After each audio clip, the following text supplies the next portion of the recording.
Vendredi 13 janvier 2023, Membre de la famille de Dieu. c'est avec plaisir que nous vous accueillons sur votre chaîne L'Aventure dans la Parole.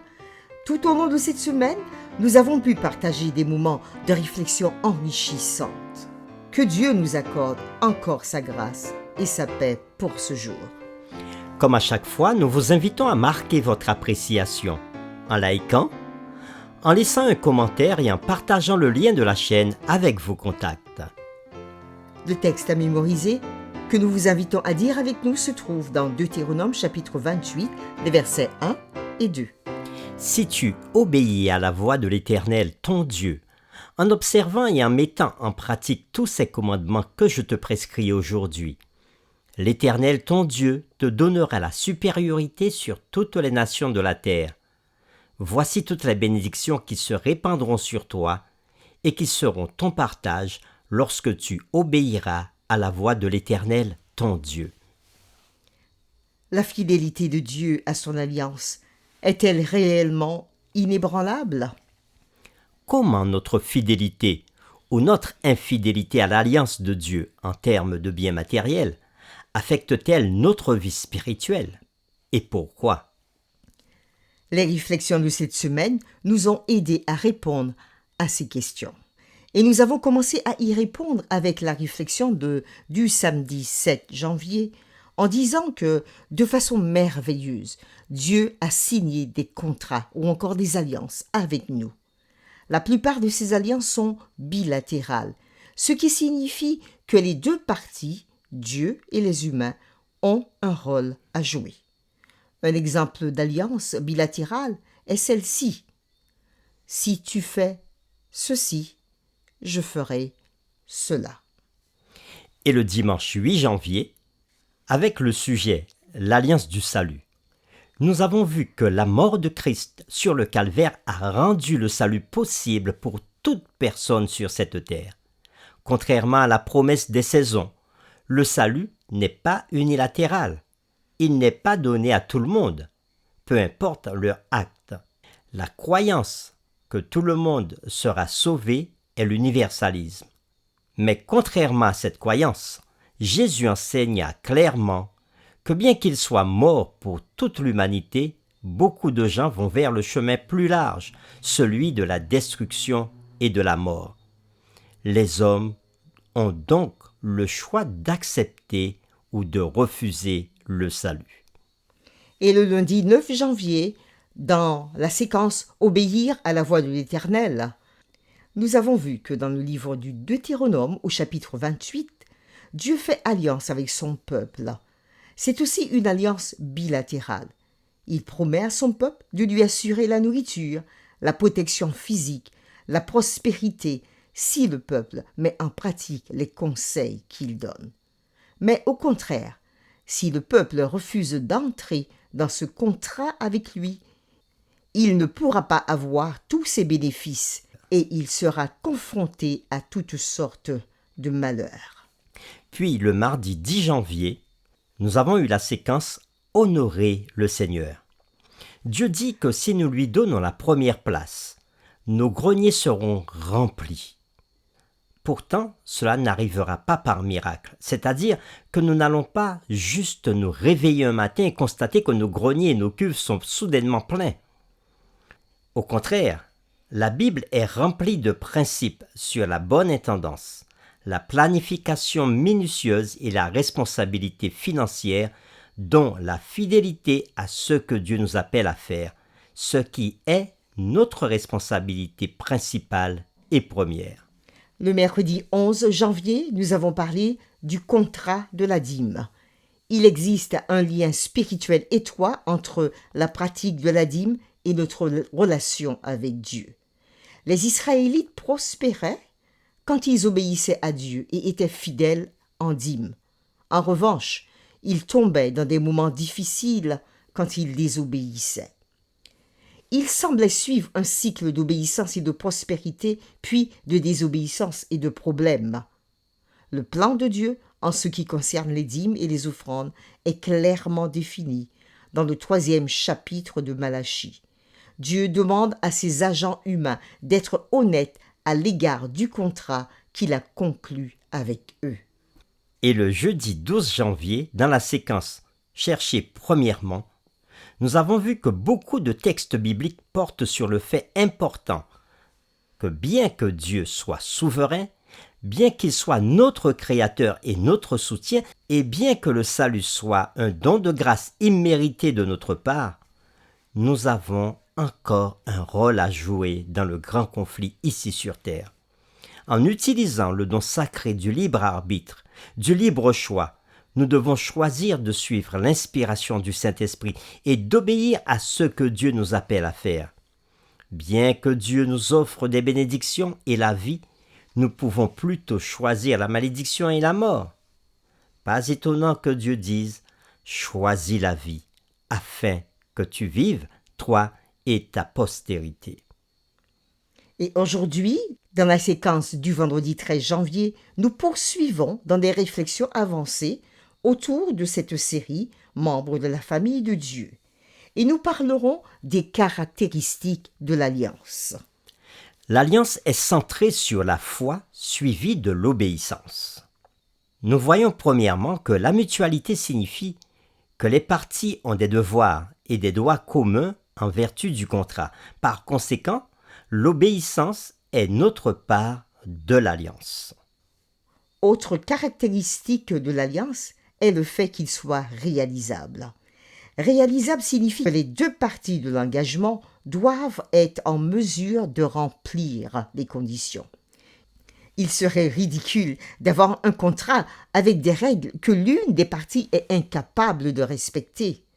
En tant que tel, honorer les termes de l'alliance, c'est simplement faire ce que Dieu exige par sa grâce, parce que la grâce engendre de bonnes œuvres. Ce qui nous est dit dans Éphésiens chapitre 2, les versets 8 à 10.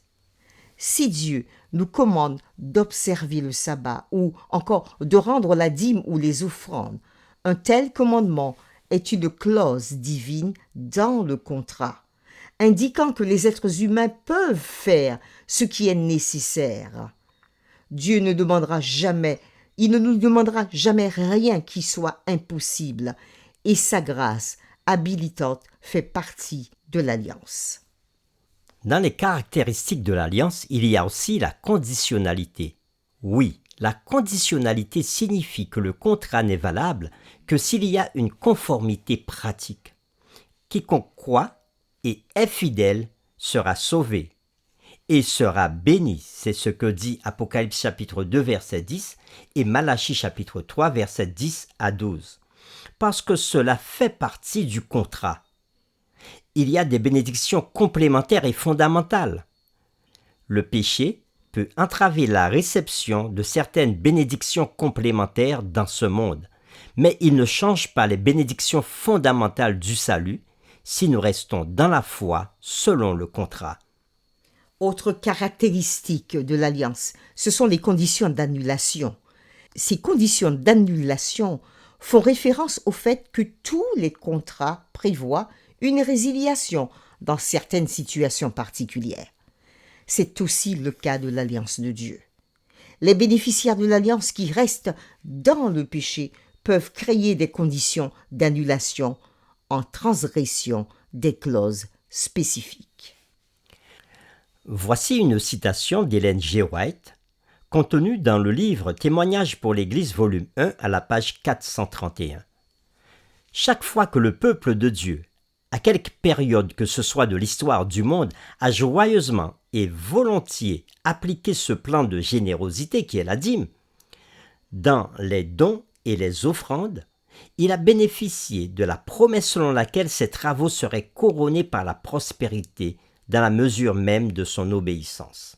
Lorsque les chrétiens ont ainsi reconnu les exigences de Dieu et s'y sont soumis, leurs greniers ont été abondamment remplis.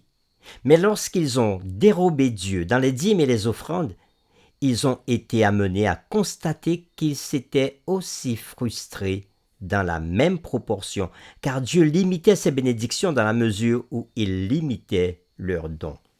Fin de citation. La Bible est très claire sur le fait que nous sommes sauvés par la foi seule. un don de la grâce de Dieu. Notre obéissance au commandement de Dieu est une réponse à la grâce de Dieu. Cela ne nous donne pas le mérite du salut. Après tout, si le salut était mérité, ce ne serait plus la grâce. D'après ce qui nous est dit dans Romains chapitre 4, les versets 1 à 4. Et en effet, si nous regardons l'alliance bilatérale de Dieu avec nous, nous pouvons voir à la fois nos bénédictions et nos responsabilités. Par notre réponse à ce que Dieu nous offre, nous établissons notre relation avec lui et dans une large mesure déterminons notre destinée. L'obéissance, le service et l'allégeance de l'amour est le véritable signe du discipulat.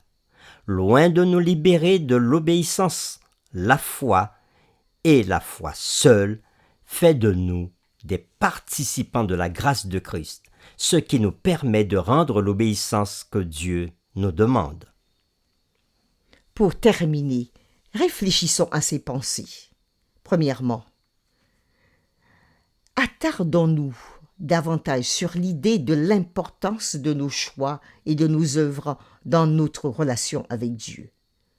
Comment pouvons-nous garder devant nous la question des œuvres et de l'obéissance, y compris le don de la dîme et la bonne intendance, sans tomber dans le piège du légalisme?